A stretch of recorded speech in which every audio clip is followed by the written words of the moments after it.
జిల్లా సమైక్య అందరికీ కూడా మహిళలందరికీ నూతన సంవత్సర శుభాకాంక్షలు, రాబోయే సంక్రాంతి శుభాకాంక్షలు.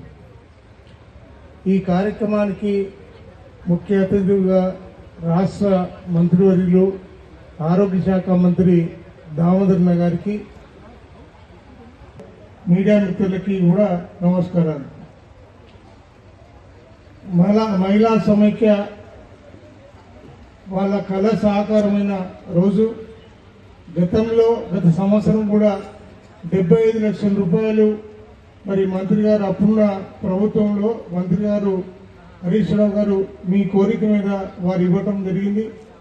అలాగే మీరు కూడా 29 లక్షల రూపాయలు మీ డబ్బులు కూడా దానికి జమ చేసి మరి ఇంకా ఏం అవసరాలు ఎట్టేటా ఉన్నాయో తెలియదు కానీ ఆ షాపింగ్ పూర్తి చేసుకోవడం జరిగింది.